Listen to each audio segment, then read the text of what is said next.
เราก็คงจะไว้ในโอกาสที่เราศึกษาในเรื่องของโพธิปักขิยธรรมนะครับในโพชฌงค์มีอยู่7นะครับอันนี้เราไม่พูดถึงข้ามไปก่อนนะครับเราข้ามไปก่อนทีนี้ยังมี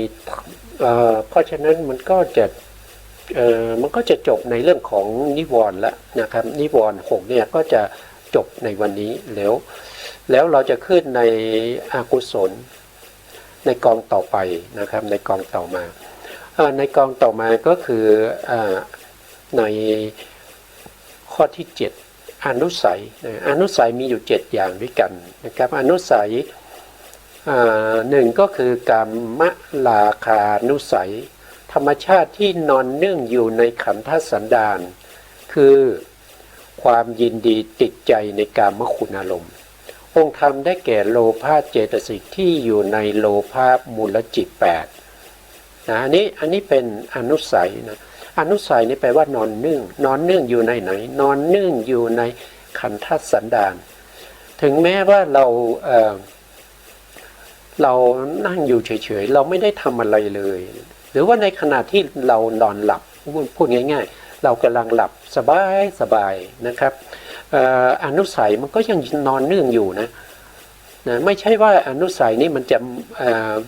เวลาหลับมันจะไม่มีนะมีนะครับมีตลอดเวลาเลยแม้ว่า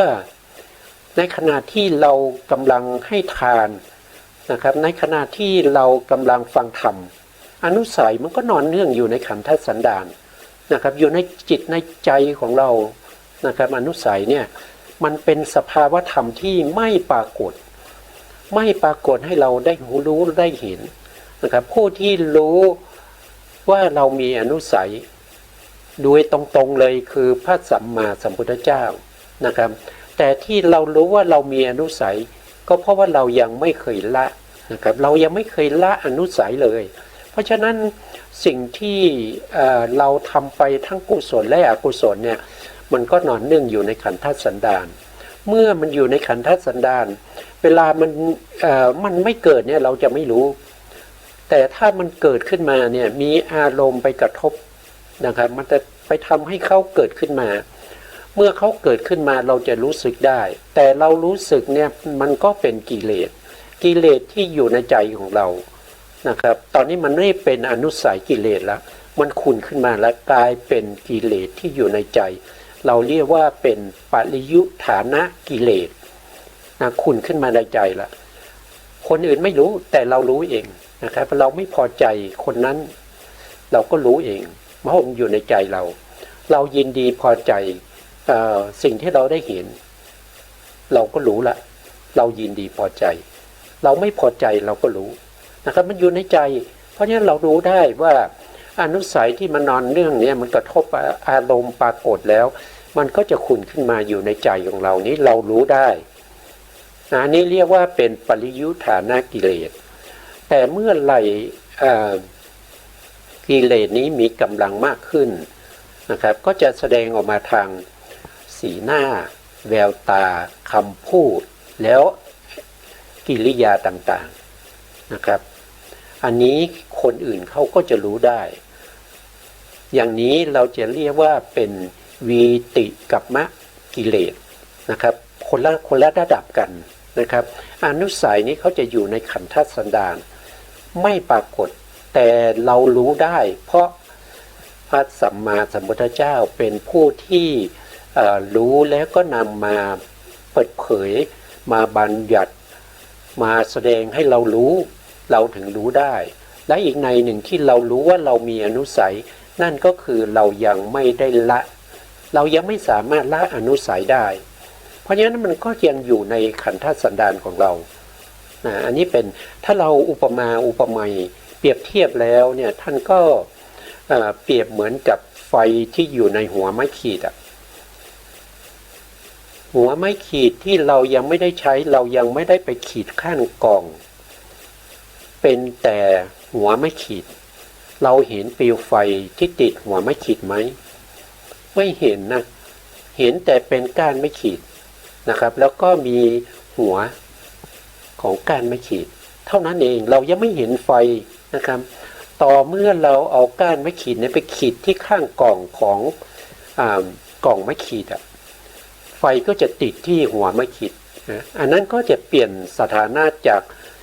อนุสัยมาเป็นปริยุทธานะกิเลสแล้วที่ไฟติดที่หัวไม้ขีดนะครับเมื่อเราเอาไฟที่ติดหัวไม้ขีดเนี่ยไปจุดนะครับไปจุดอุปกรณ์อื่นๆเช่นไปจุดกระดาษนะครับหรือว่าไปจุดกองขยะอย่างเงี้ยไฟมันก็จะติดใช่ไหมครับไฟก็จะติดกระดาษหรือจะไหม้กองขยะหรือว่าจะไปจุดเตาแก๊สก็จะมีเปลวขึ้นมาอย่างนี้แสดงว่ากิเลสมันได้ล่วงออกมาจากใจแล้วไม่ว่าจะเป็นทางกายนะครับหรือว่าทางวาจาทางสีหน้าแววตาท่าทางอะไรพวกนี้มันจะแสดงออกมาถึงความไม่พอใจหรือว่าความยินดีเมื่อได้พบกับคนที่เรารักใคร่แล้วก็จากกันไปนานอะไรอาวรณ์มาตั้งนานนะครับก็ได้มาพบกันมันก็จะแสดงอาการดีใจออกมาข้างนอกทั้งแววตาทั้งสีหน้าท่าทางแล้วก็วาจาด้วยนะอันนั้นเป็นปริยุทธานะกิเลสแล้วเพราะฉะนั้นอนุสัยที่เราพูดถึงเนี่ยเราก็จะพูดถึงอนุสัยที่นอนเนื่องอยู่ในขันธสันดานที่เราไม่สามารถรู้ได้มันจะเกิดกับเราแม้กระทั่งเราไหว้พระสวดมนต์เราทำสมาธิเราเจริญวิปัสสนาเรากำลังเข้าฌานนะครับเรากำลังเข้าฌานอยู่เลยกำลังอยู่ในฌานอยู่เลยกำลังนั่งสงบสบายอยู่ในฌานอนุสัยมันก็ไม่ไปไหนมันก็ยังนอนอยู่ในขันธสันดานของเรานะครับมันก็จะเป็นกิเลสตัวหนึ่งที่อยู่ในสันดานของเรามันอยู่ลึกมากเราไม่สามารถจะรู้ถึงสภาวะของอนุสัยได้ถ้าเขาไม่เกิดขึ้นมาในใจเราเนี่ยเราไม่รู้ได้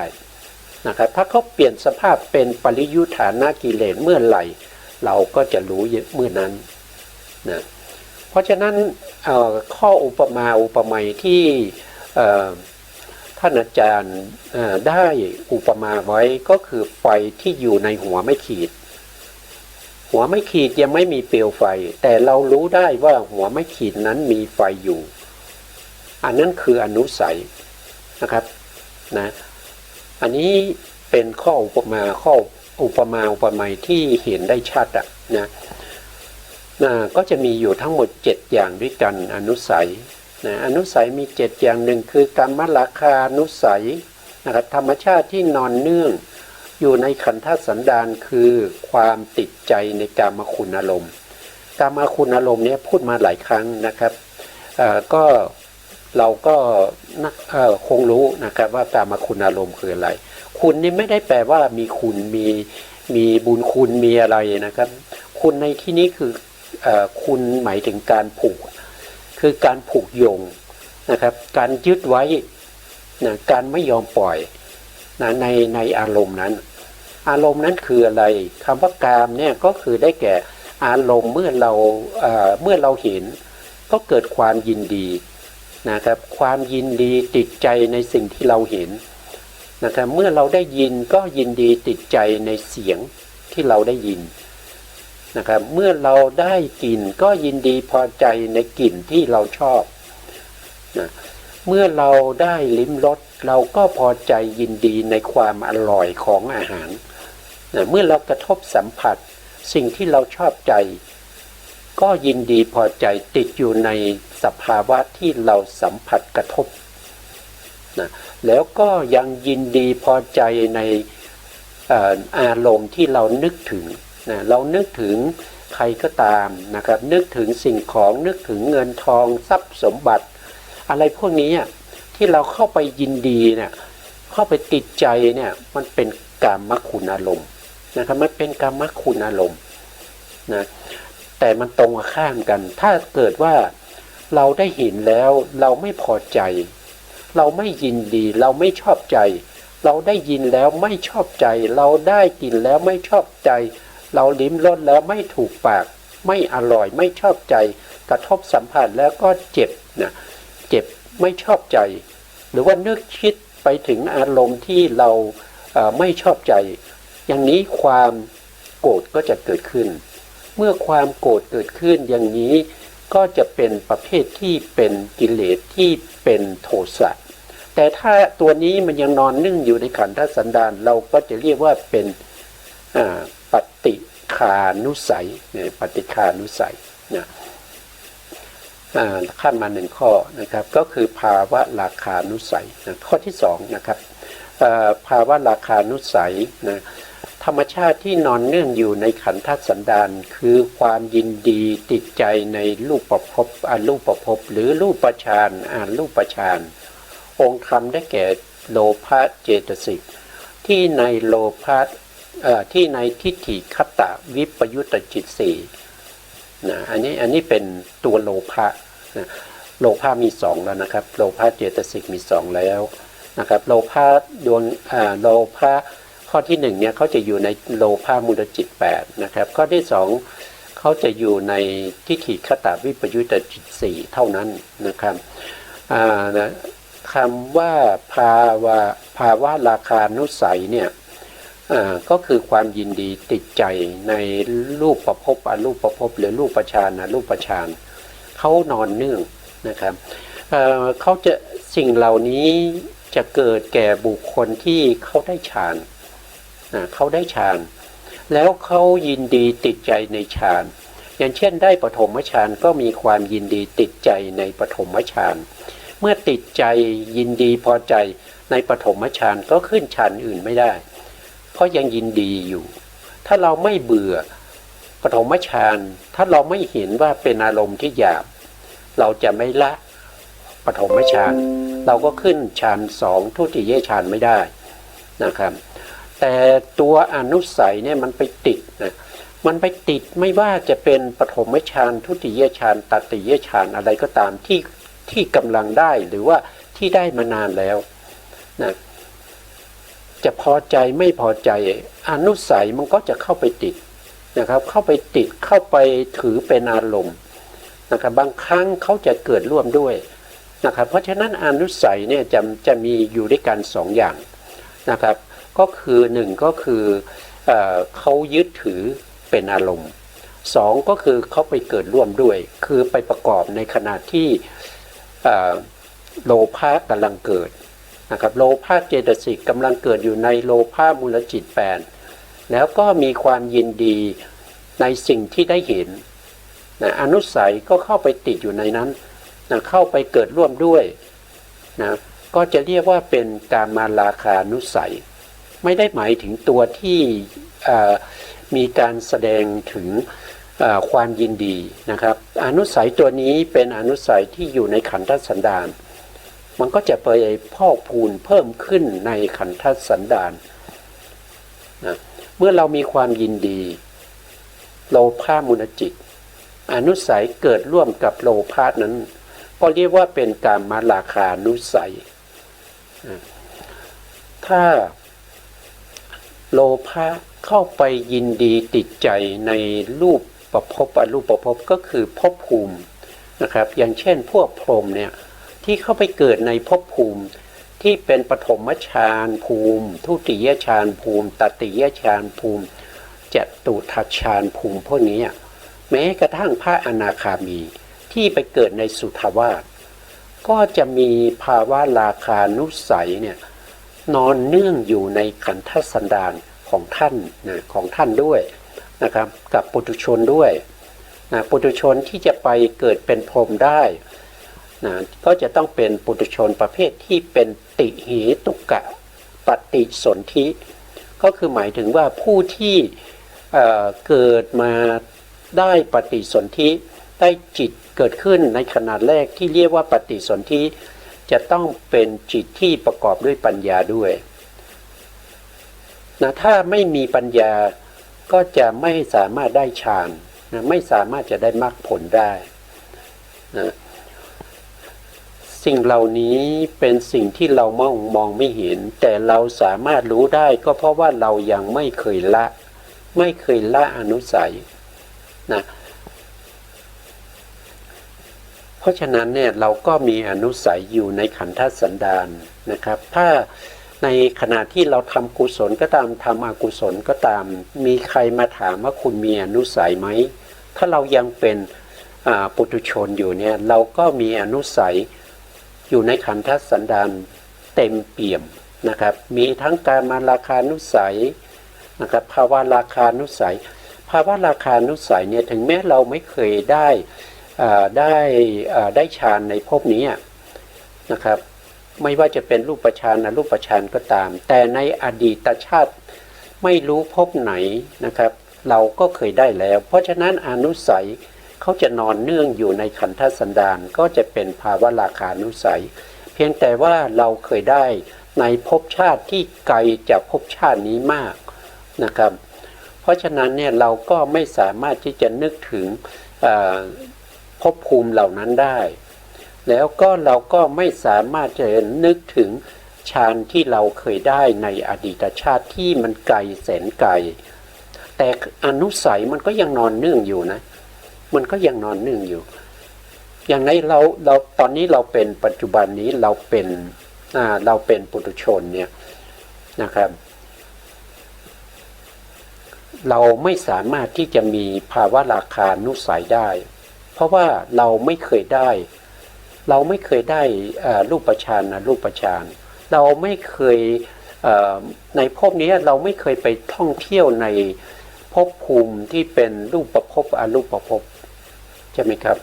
เพราะฉะนั้นอนุสัยที่เป็นภาวะราคานุสัยก็จะไม่เกิดกับเรานะก็จะไม่เกิดแก่เราแต่ยังมีของเดิมเนี่ยที่มันนอนเนื่องอยู่ในขันธสันดานอยู่นะทุกคนต้องมีนะครับทุกคนต้องมีเพราะว่าทุกคนเนี่ยมีการเวียนว่ายตายเกิดแล้วเราไม่ใช่ว่าเพิ่งมาเวียนว่ายตายเกิดในภพนี้เท่านั้นเราเวียนว่ายตายเกิดมายาวนานเป็นอาเนกชาติเพราะฉะนั้นเนี่ยเราเคยไปเกิดเป็นพรหมมาแล้วนะครับเคยเกิดเป็นรูปพรหมมารูปพรหมมาแล้วในความเป็นปุถุชนที่เป็นติเหตุกะปุถุชนนะเราเคยมาแล้วเพราะฉะนั้นอนุสัยเหล่านี้มันก็ยังนอนเนื่องอยู่ในขันธสันดานของเราอยู่เพราะว่าเรายังละไม่ได้นะข้อที่3นะครับปฏิฆานุสัยก็คือความโกรธธรรมชาติที่นอนเนื่องอยู่ในขันธสันดานคือความโกรธองค์ธรรมได้แก่โทสะเจตสิกที่ในโทสะมูลจิต2นี่เป็นปฏิฆานุสัยปฏิฆานุสัยปฏิฆาก็คือความไม่ชอบใจนะครับคือความโกรธความไม่ชอบใจความไม่ถูกใจความเล่าร้อนความเสียใจความพิไรลำพันธ์ร้องไห้นะครับพวกนี้เป็นโทสะนะครับเป็นโทสะไม่ว่าจะน้อยเนื้อต่ำใจก็เป็นโทสะแม้จะโกรธเป็นไฟนะครับเป็นไฟร้อนแรงเผาจิตของเราก็เป็นโทสะในโทสะนี้จะมีปฏิฆานุสัยนอนนึ่งอยู่นะเมื่อเราโกรธเมื่อไหร่ปฏิฆานุสัยก็เพิ่มเข้าไปในสันดานของเรานะครับในปฏิฆานุสัยก็คือโทสะเจตสิกที่อยู่ในโทสะมูลจิต2เราไม่ชอบใจเขาเกิดขึ้นในใจก็มีปฏิฆานุสัยเกิดร่วมด้วยนะเกิดร่วมในโทสะในโทสะเจตสิกของในโทสะเจตสิกก็มีอนุสัยเกิดร่วมด้วยนะแล้วบางทีอารมณ์ที่เราเห็นใช่ไหมครับเราเห็นแล้วไม่ชอบใจอนุสัยก็จะเกิดร่วมด้วยโดยความเห็นนะครับโดยความที่อารมณ์ไปกระทบกับอนุสัยเกิดเป็นความไม่ชอบใจเป็นปฏิฆะนะครับถ้าล่วงออกมาก็จะเป็นวีติกมะถ้าอยู่ในใจก็จะเป็นปริยุทธานะแต่ถ้ามันลึกเข้าไปในขันธสันดานก็จะเป็นปฏิฆานุสัยนะต่อไปในข้อที่4นะครับในข้อที่4มานานุสัยมานานุสัยก็คือธรรมชาติที่นอนเนื่องอยู่ในขันธสันดานคือความเย่อหยิ่งถือตัวนะ มาก็องค์ธรรมก็คือได้แก่มานะเจตสิกที่อยู่ในทิฏฐิคตาวิปยุตตจิตสี่อยู่ในทิฏฐิคตาวิปยุตตจิตสี่ภาวะราคานุสัยนี่อยู่ในทิฏฐิคตาวิปยุตนะครับว่าต้องมานานุสัยก็อยู่ในทิฏฐิคตาวิปยุตเหมือนกันอันนี้วิปยุตเหมือนกันเลยนะครับมีจิตอยู่4ดวงมีจิตอยู่4ดวงแต่บางคนสงสัยว่าเขาเกิดพร้อมกันมีไหมเกิดพร้อมกันมีไหมนะครับภาวะราคานุสัยกับมานานุสัยเกิดพร้อมกันมีไหมก็ตอบว่ามีนะครับก็ตอบว่ามีเขาเกิดพร้อมกันได้ในขณะที่เขาได้ฌานเขายินดีพอใจในฌานแล้วเขาเห็นคนอื่นเขาก็บอกว่านะครับเกิดมานะในใจว่าเราได้ปฐมฌานพวกนี้ไม่ได้เลยไม่ได้แม้แต่อุปจารสมาธินะครับเราได้ถึงปฐมฌานเรามีความสงบในฌานอย่างนี้มันเกิดทั้งที่เป็นมานานุสัยแล้วก็ภาวะราคานุสัยเกิดร่วมด้วยเกิดในขันธสันดานของเรานะครับเพราะว่าม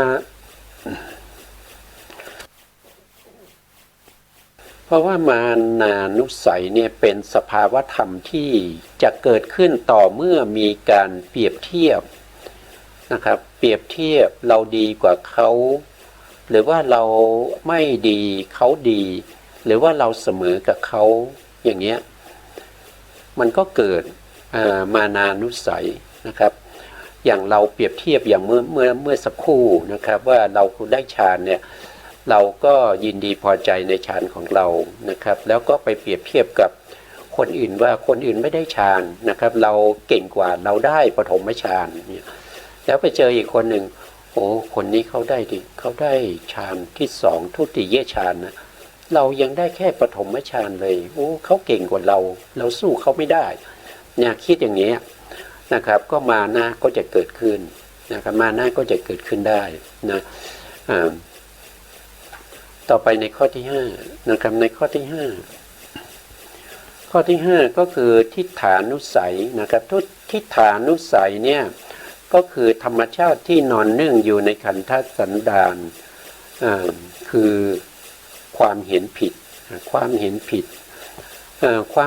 นี้ก็มีมากมายนะครับก็เราก็ได้ศึกษาไปในเรื่องของก่อนหน้านี้เราศึกษา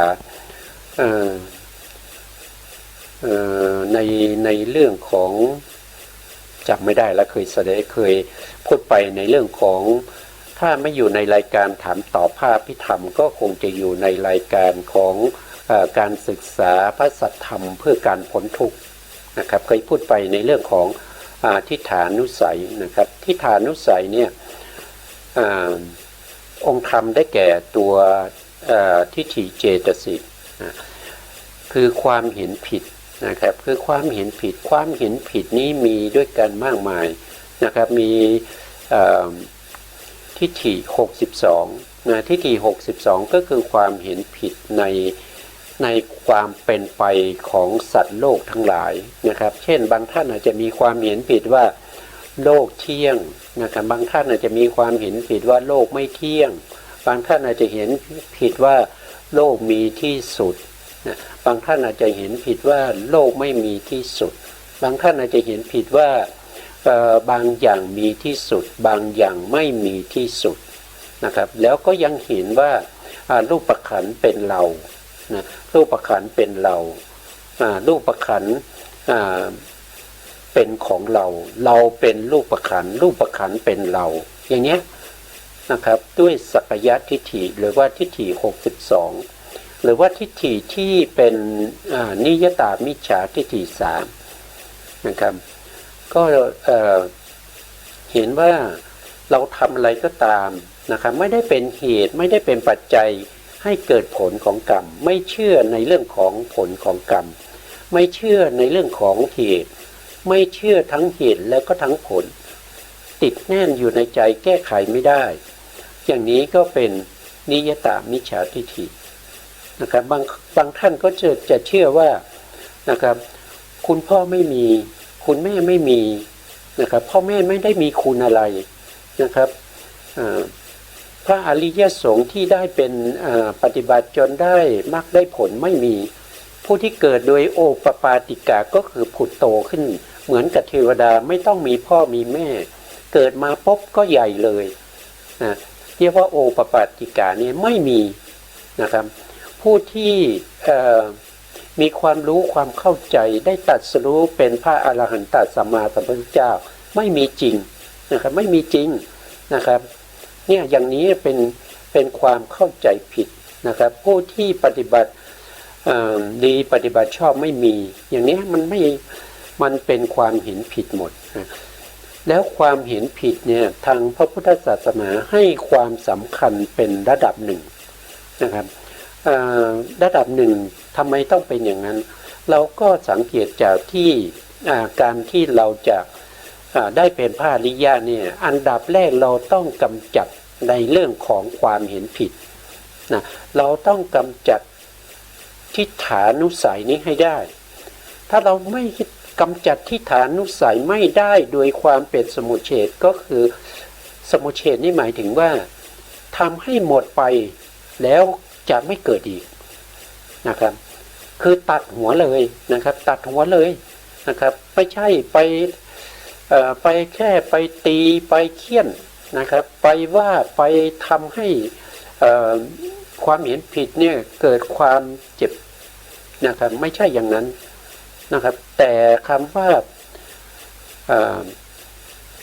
ประหารโดยความเป็นสมุจเฉทนี่คือเมื่อประหารไปแล้วเขาจะไม่เกิดอีกแล้วก็จะไม่มีในจิตตสันดานของเราอีกต่อไปนะครับเมื่อ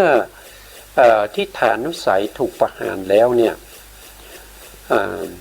ความเห็นผิดต่างๆนะครับมากมายเหลือเกินไม่ว่าจะเป็นทิฏฐิ62ทิฏฐิที่เป็นอันคาตกะทิฏฐิ10นะครับหรือว่าความเห็นผิดที่เกี่ยวกับเรื่องของเขาเรียกว่าทัสสะวัตถุทิฏฐินะครับก็คือเกี่ยวกับเรื่องของความเห็นผิด10ประการนะครับเรื่องของคุณพ่อไม่มีคุณแม่ไม่มีนะครับผู้ปฏิบัติดีปฏิบัติชอบไม่มีโลกนี้ไม่มีโลกหน้าไม่มีอะไรพวกนี้นะครับพวกนี้เป็นความเห็นผิดเพราะฉะนั้นคนที่จะเป็นโสดาบันได้เนี่ยจะต้องกำจัดอนุสัยโดยความเป็นสมุจเฉทประหารเข้าไปจนถึงอนุสัยเลยนะครับโสดาปัตติมรรคเกิดขึ้นเมื่อไหร่อนุสัยที่เป็นทิฏฐานุสัยก็จะถูกประหารนะครับหมดสิ้นโดยไม่มีเหลือนะครับจะมากมายแค่ไหนเราสะสมในเรื่องของทิฏฐานุสัยมาจากอาเนตชาติมากมายเหลือเกินนับพบนับชาติไม่ได้นะครับโสดาปัตติมรรคเนี่ยมีกำลังถึงประหารได้จนหมดไม่มีส่วนเหลือนะเพราะฉะนั้นเราก็จะเห็นได้ว่าบุคคลที่เป็นพระอริยบุคคลเบื้องแรกเนี่ยเบื้องต่ำสุดเนี่ยคือโสดาบันเนี่ยโสดาปัตติมรรคเนี่ยจะต้องประหารทิฏฐานุสัยให้ได้เพราะว่าทิฏฐานุสัยเป็นความเห็นที่สัตว์ทั้งหลายยึดมั่นถือมั่นแล้วก็ดำเนินชีวิตตามความเห็นผิดของตัวเมื่อเรามีความเห็นผิดอย่างไรเราก็จะยึดมั่นในความเห็นผิดนั้นแล้วก็ดำเนินชีวิตประพฤติปฏิบัติไปตามความเห็นผิดที่เรามีความเห็นอย่างนั้นนะครับ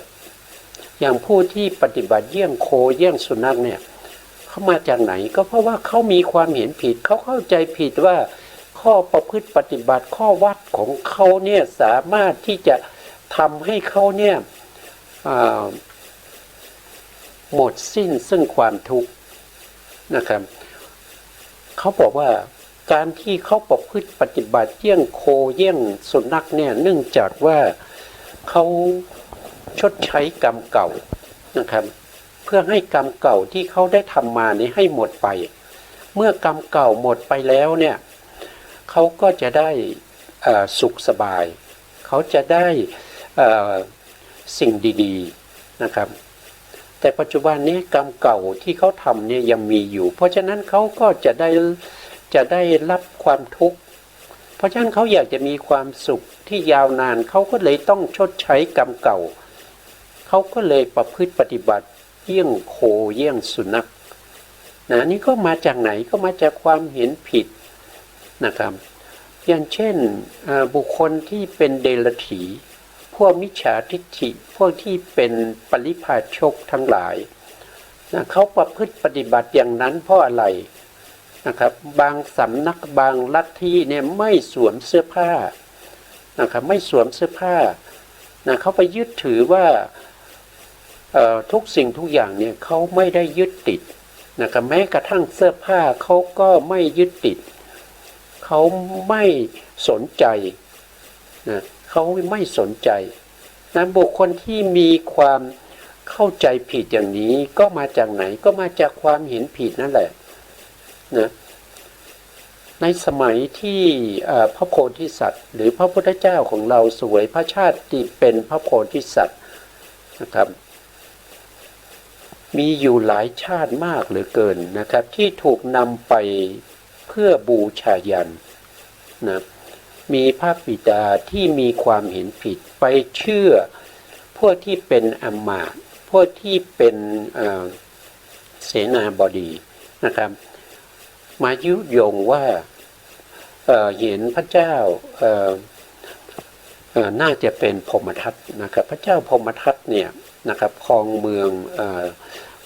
งอะไรพาราณสีนะครับมีความอยากจะขึ้นไปบนสวรรค์นะครับอยากจะไปเกิดบนสวรรค์พูดง่ายๆอย่างนั้นก็ปรารภกับพวกอมาตย์ข้าราชบริพารทั้งหลายว่าอยากจะไปเกิดเป็นเทวดาจะทำยังไงพวกอมาตย์ก็มีความเห็นผิดก็บอกว่าต้องบูชายันนะครับต้องบูชายัน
พระพุทธศาสนาและวัฒนธรรม